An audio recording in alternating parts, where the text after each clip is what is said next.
Bismillahirrahmanirrahim. Assalamualaikum warahmatullahi wabarakatuh. Alhamdulillahi rabbil alamin. Wassalatu wassalamu ala asyrafil anbiya'i wal mursalin wa ala alihi wa sahbihi ajma'in. Subhanaka la ilma lana illa ma 'allamtana innaka antal alimul hakim. ولا حول ولا قوة إلا بالله العلي العظيم.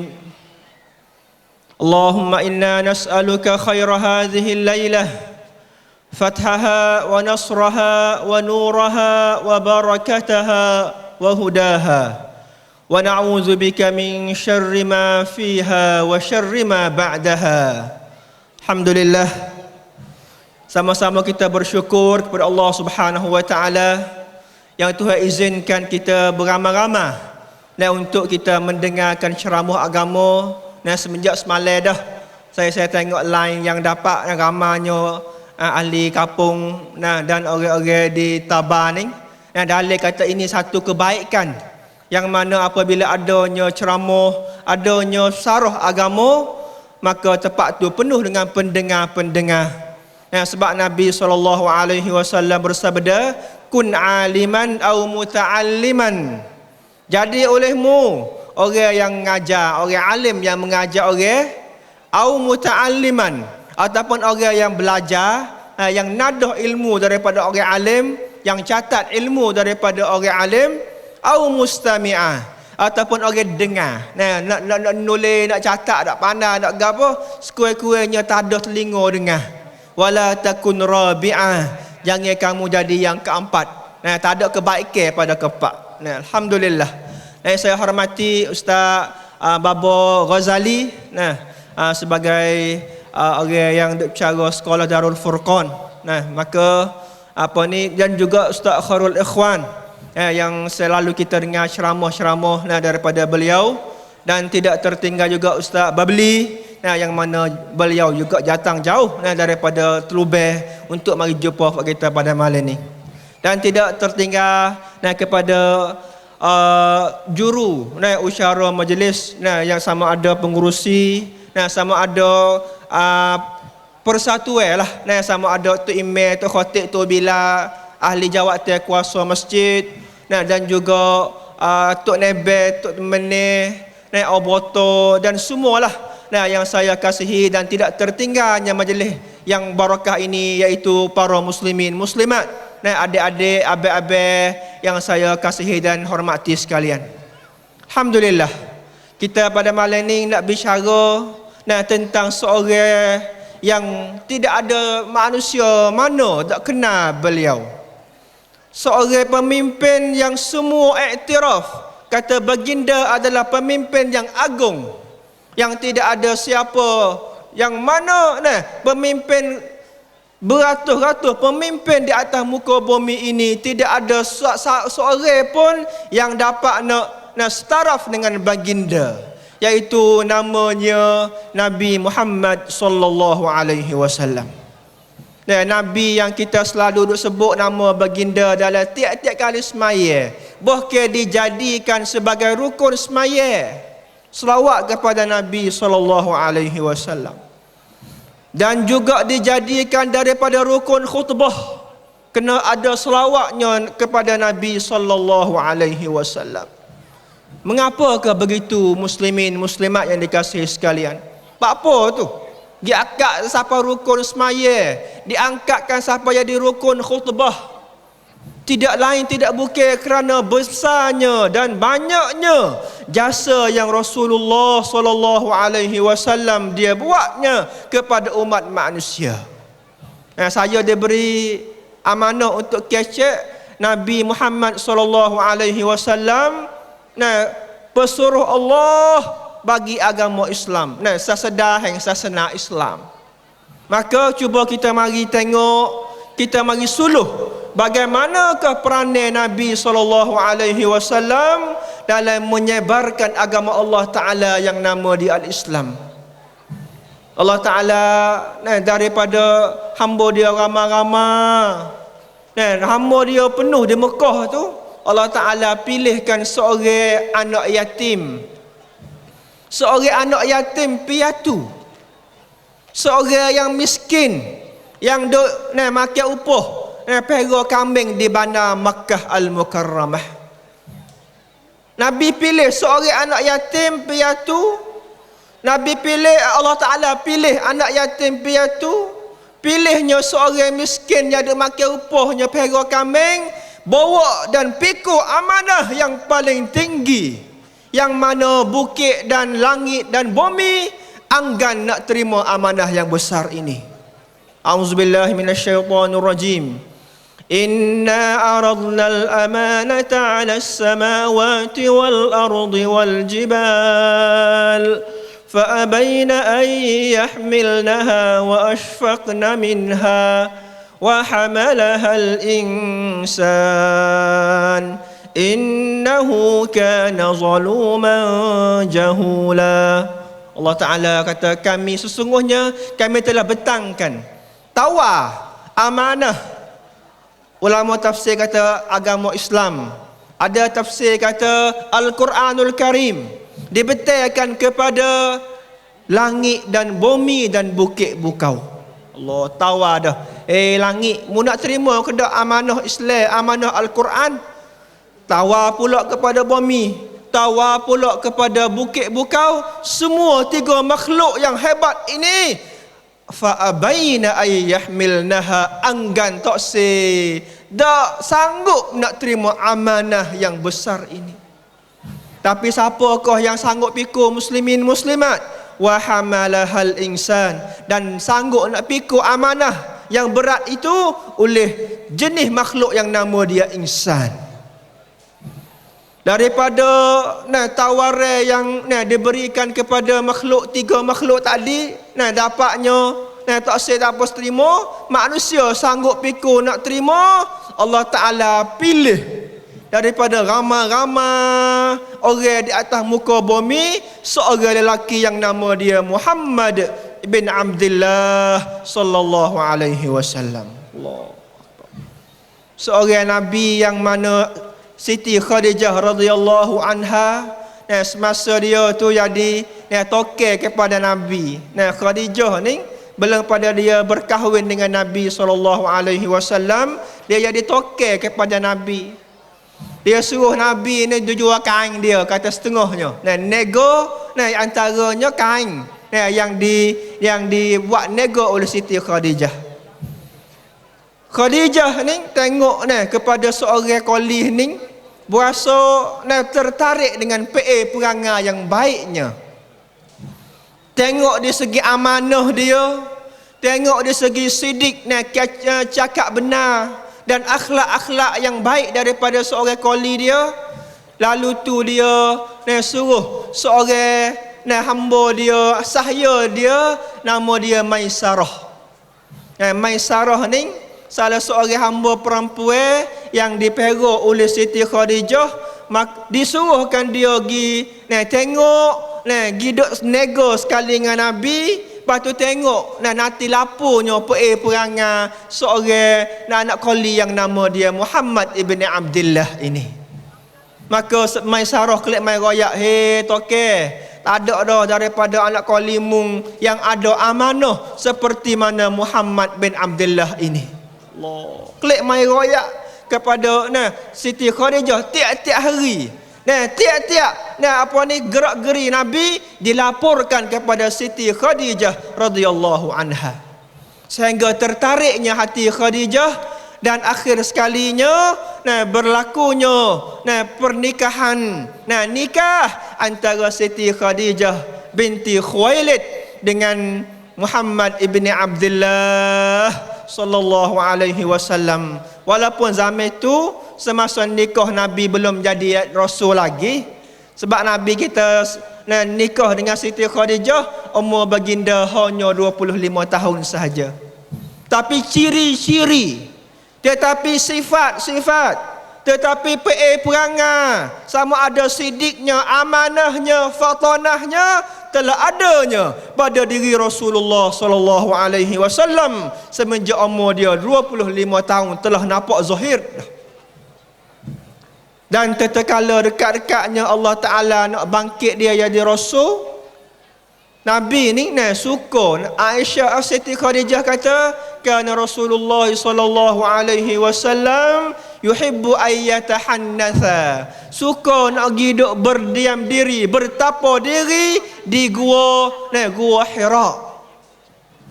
Dia ada dua gua di Mekah yang ada kaitan dengan sejarah. Gua Hira, tempat yang Nabi duk tapa, dan tempat yang Nabi terimanya wahyu daripada Allah Ta'ala melalui malaikat Jibril, Iqra' bismi rabbikal ladzi khalaqa.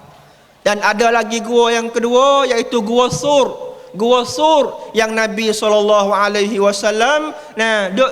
berlindung diri, duk nusuk malam hijrah bersama dengan Abu Bakar dan baginda sallallahu alaihi wasallam. Idh huma fil ghar idh yaqulu li sahibihi la tahzan innallaha ma'ana. Tatkala kedua iaitu Nabi dengan Abu Bakar duduk dalam gua di dalam ayat tadi ditujukan kepada guanya Gua Sur. Adapun gua yang Nabi tu duk bertapa diri iaitu Gua Hira. Dua-dua ni masih lagi ada di zaman kita. Mungkin ada daripada muslimin muslimat yang pergi Mekah tak sah bawa pergi dia pergi tempat sejarah naik Gua Sur dan Gua Hira. Jadi Nabi ni suka pergi duk tapa di Gua Hira. Sebab dia tak boleh tengok dengan masyarakat yang penuh dengan maksiat, penuh dengan syirik dan khurafat di pandang Mekah. Dia tak boleh terima dengan penuh dengan orang duk mabuk, dengan orang penuh duk berzina, penuh duk main judi, segala jenis dosa-dosa besar semuanya ada dan berlakunya di tepi Kaabah Al-Musyarrafah. Nabi kata ini bukan cara dia ni. Tak sesuai lah semacam ni. Orang nak pergi dia buat benda-benda tak comel di tepi Kaabah. Tepi Kaabah yang dibina oleh Nabi Allah Ta'ala iaitu Nabi Ibrahim. Inna awwala baitin wudi'a lin-nasi lalladhi bi Bakkata mubarakan wa hudan lil alamin. Sesungguhnya awal-awal rumah Allah yang diletakkan di atas muka bumi ini iaitu bi Bakkah, rumah di Bakkah ataupun Makkah, iaitu Kaabah Baitullahil Haram.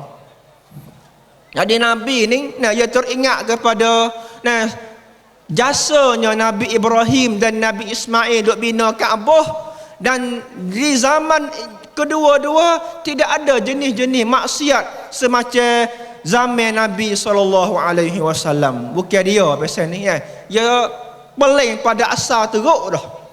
Nabi Ibrahim bina Kaabah dan bertauhid kepada Allah. Wa annal masajida lillahi fala tad'u ma'allahi ahada.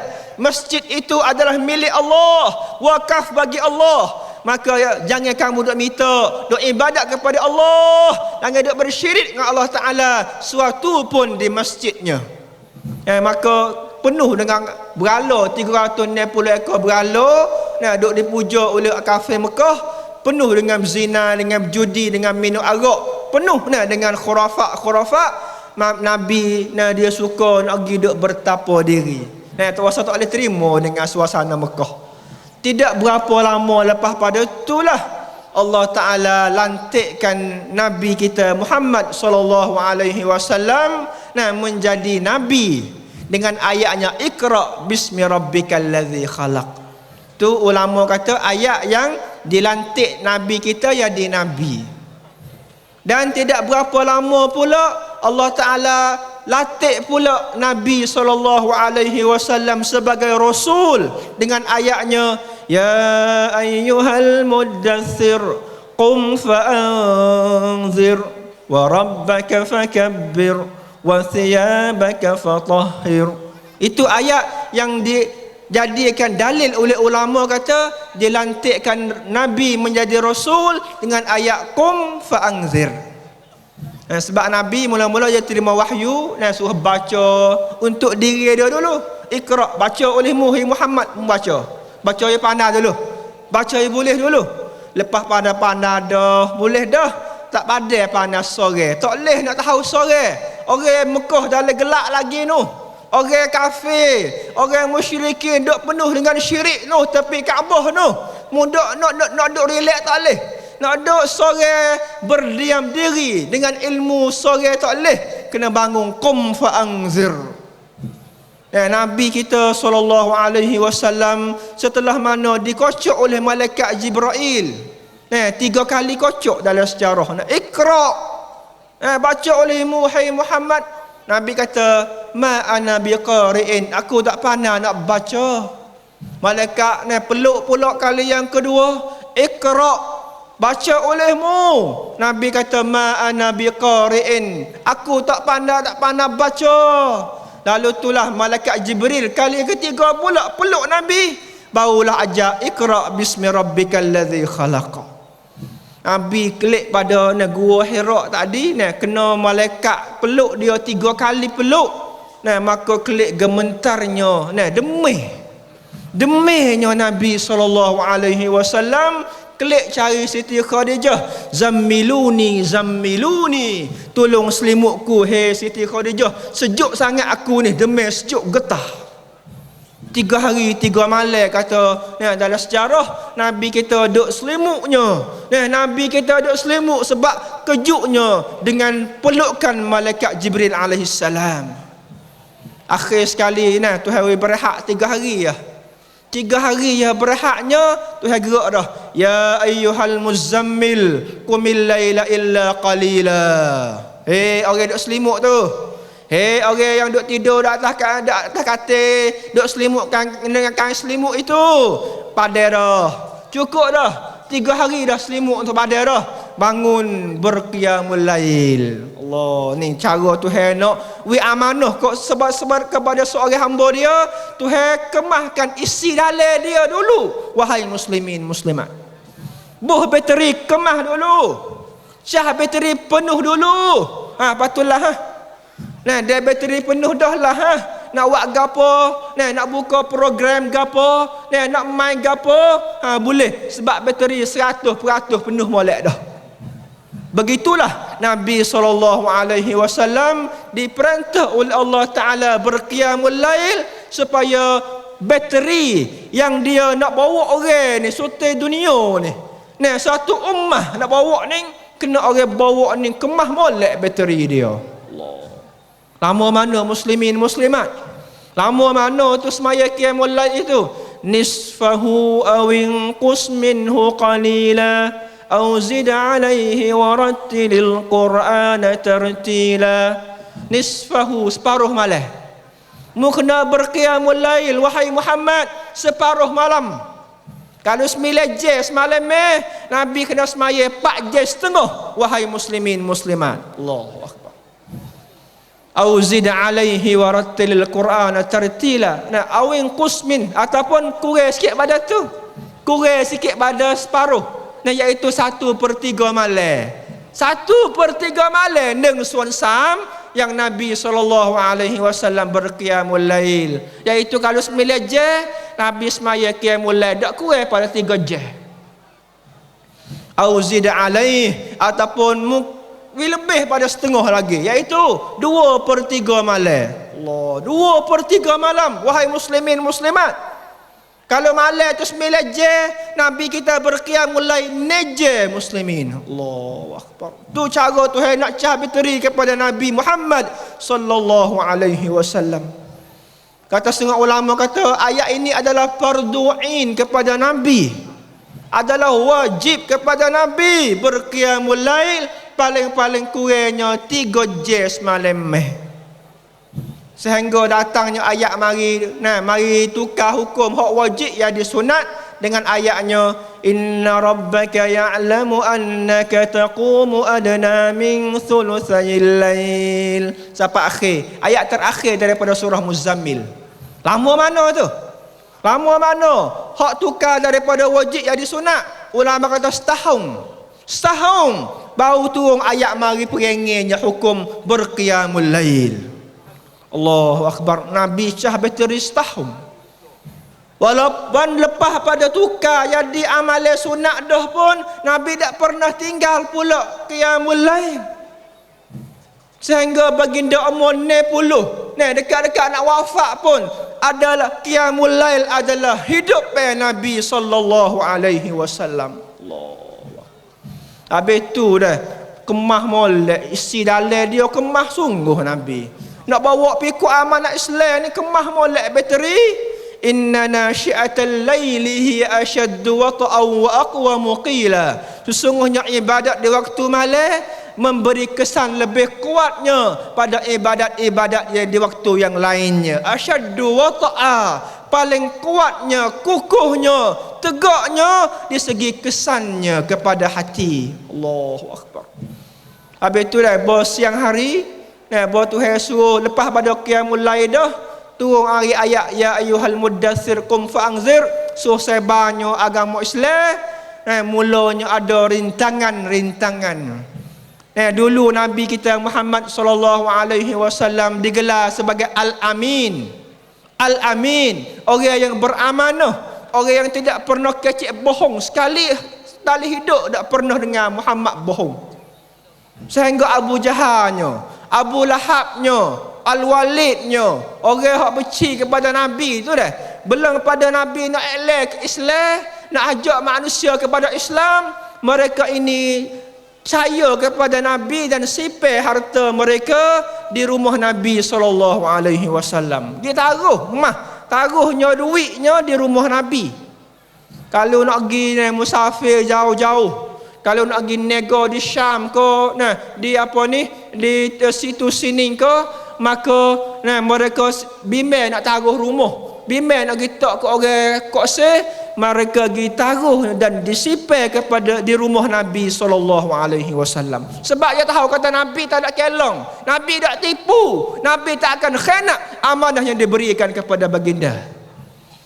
Sehingga malam hijrah kita teringat malam hijrah, malam yang nemo likung rumah Nabi sallallahu alaihi wasallam nak bunuh Nabi.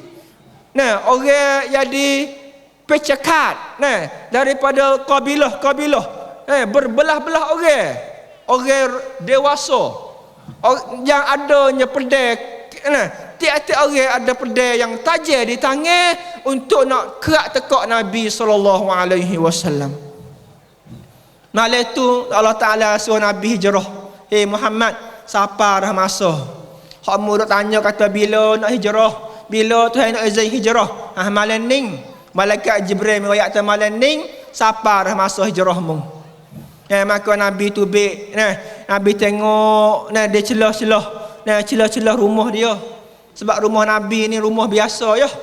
Wak dengan batai taman tudung sekodar gorak-gorak ya. Tengok ikut celah-celah nampaknya orang luar rumah Nabi sallallahu alaihi wasallam. Kalau hujan lebat sikit maka basahlah tempat tidur Nabi sallallahu alaihi wasallam. Tu rumah Nabi. Rumah mudah-mudah ya. Tapi penuh dengan keimanannya. Rumah yang tak apa stay sangat ya dibuatkan, tetapi penuhnya dengan takwa dalam rumah baginda sallallahu alaihi wasallam. Dan kami tengok di celah-celah penuh dengan pedai apsina. Belah-belah orang duduk di rumah dia. Tapi dengan yakin kepada Allah Taala, muslimin muslimat, yakin kata kalau Tuhan ada izin video mau tuak gapo aku, nasaya walaupun bulu sorak mereka tak boleh nak tepuh kepada aku. Jangan kata nak khak tekak, bulu sorak, bulu roma sorak, kalau Allah Taala tak takdirkan, tak izinkan before dia buat gapo aku, nasaya mereka tak kuasa nak hampir dengan diri aku. Itu keyakinan Nabi sallallahu alaihi wasallam. Yakin molek dengan ayat innama amruhu idza arada syai'an ay yaqula lahu kun fayakun. Surah Yasin tu. Sesungguhnya kerja Tuhan apabila dia nak jadikan satu perkara, dia kata kun. Nabi yakin dengan kalimah kun inilah. Dia dapati kata Allah Ta'ala wijeneronya orang-orang yang duduk likung rumah Nabi yang nak kerak tekak Nabi sallallahu alaihi wasallam. Belah-belah orang jenero habis dicing. Sehingga Nabi tubik daripada rumah baginda, lalu dia celah-celah Nah, dia celah-celah dan morning belah-belah orang duk nah, ya jenera dak khabar. Nabi lalu celah-celah. Setengah ulama kata Nabi baca ayat wa ja'alna min baini aydihim saddan wa min khalfihim sadda fa aghshaynahum fahum la yubsirun. Ayat ni Nabi baca. Nah, nak Tuhan tu jadikan dinding tak sewi dan mau tu nampak dia katanya. Kita baca juga ayat ni. Nampak nah cara depan backup key tak ada. Nah tapi lena nak bawa baca ayat ni juga. Tak ada apalah. Pentingnya dah Nabi baca ayat ni pada malam tu. Lepas tu dalam sejarah kata Nabi ambil satu genggaman tanah pasir lepas atas kepala fok-fok duk. Nah jenera likung rumah dia. Nabi pergi. Nah hendak royaknya iaitu Nabi pesan kepada Ali bin Abi Talib, Sayyidina Ali bin Abi Talib. Hei Ali, malam ni mu kena tidur atas katilku. Yang keduanya, mu tidak dibenarkan hijrah kepada Madinah. Malaikat mu kena sapa semua amanah yang ada dalam rumah aku ini, hei Ali. Allah, dalil kata banyaknya orang sipir amanah kepada Nabi SAW. Orang harap dia. Nabi royak, hei Ali, ni hak Abu Jahal. Hei Ali, ni mah hak Abu Lahab. Hei Ali, ni mah hak Al-Mughirah. Allah royak sore. Mung tak boleh nak pergi hijrah kepada Madinah. Malaikat mung sapakan hak, musapakan amanah ini kepada tuan hak dia. Kerana aku tak sewi orang kecek kata Muhammad adalah orang yang berkhianat amanah. Nabi tak sah bila mau tuduh Nabi kata Nabi orang khianat amanah. Allahu akbar. Tu daripada tunjuk ajar Nabi SAW dari segi sifat al-amin hak dia, amanah dia. Maka lepas pada tu muslimin yang kasih sekalian. Kita klik kepada cerita Nabi ada dua orang lagi ahli panel kita. Ustaz Ikhwan dengan Ustaz Babli lagi tunggu lagi maka saya tak panjangkan kalam, nak minta buat khulasah sikit kesimpulan. Nabi SAW yang nak pikul amanah berat tadi tu heboh bateri, cah bateri mendengar semaya qiyamul lail 45 najis malam ni. Allah tahun ni kalau tu imam masjid mana wasa nak berdekati dengan Nabi tu terawak 2 juz malam ni. Terah pengesyuran ni.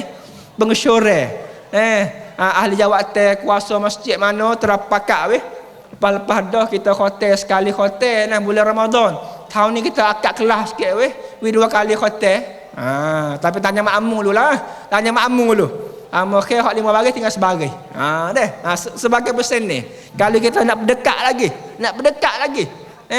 Biasa kita semaya tahap tarawih sejam ataupun 2 jam tinggi dah. Nak akad kelas sikit lagi. Cuba kita fikir ramai-ramai. Baik. Nabi penuh molek dah dalam bateri penuh molek cah penuh dah. Maka Tuhan suruh bawa Islam kepada masyarakat.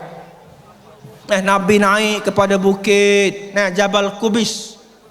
Jabal Qubis ni Nabi naik pucuk bukit. Lah ni tak boleh naik dah. Lah ni jadi istana Raja Fahad. Sebahagian bukit Qubis tu demo sodok peluah Masjid Haram. Batu hak ada lagi tu jadi istana raja, tak ada apa boleh naik dah. Nabi naik di Jabal Qubis. Dia panggil, hei ma'syara Quraisy, ya ma'syara Quraisy, hei orang Quraisy, aku nak beri ingatan kepada kamu dengan berita ngeri daripada Allah Subhanahu wa taala. Belum pada Nabi nak royak tu Nabi mukaddimah dulu. Hei orang Quraisy semua, percaya ke tak kalaulah aku royak kata di belakang bukit ini ada rumbungnya tentera berkuda mari nak serang kita di Mekah. Percaya ke tak? Semua jawab kata kami tidak pernah dengar mu bohong, hei Muhammad. Kami percaya kalau mu kata ada tentera yang banyak nak serang kita belakang bukit, kami percaya.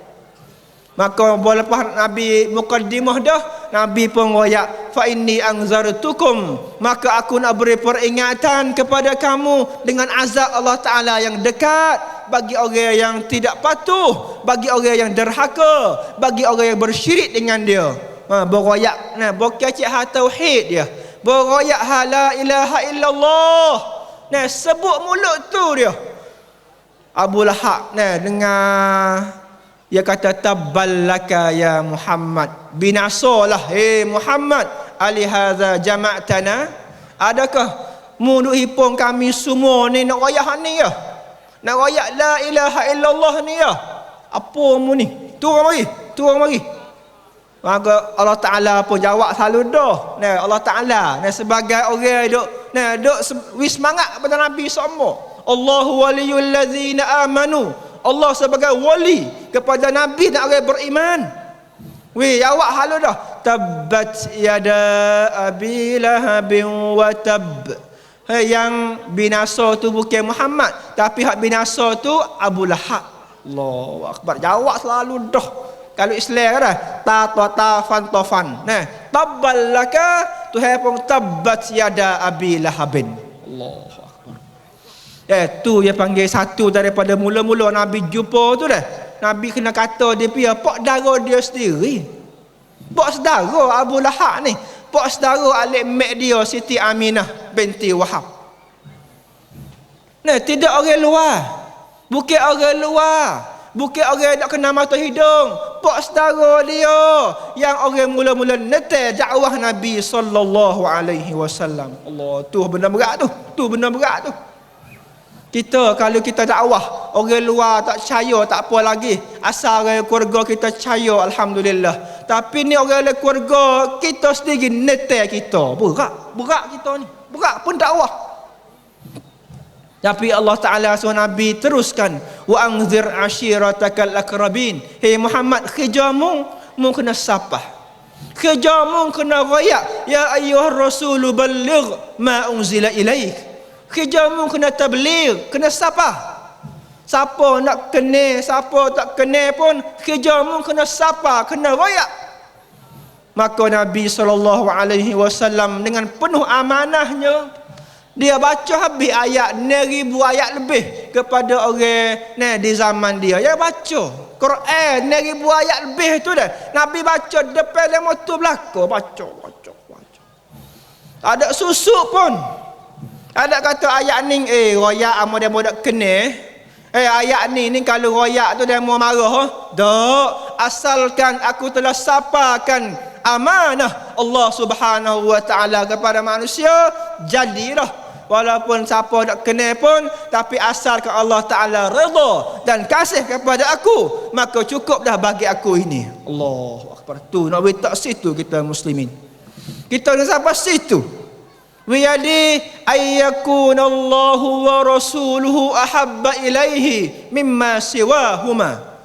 Orang nak sapakan kelazatan iman, orang nak mendapatkan kemanisan iman, ia satu daripada dia, satu sifat dia, bahawa dia kasih kepada Allah dan Rasul lebih daripada mana-mana makhluk di atas muka bumi ini.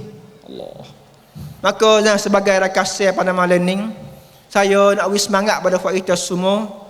Cubalah kita sama-sama mengulang kaji dan belajar jejak langkah Nabi SAW. Kena pakat belajar Nabi ni.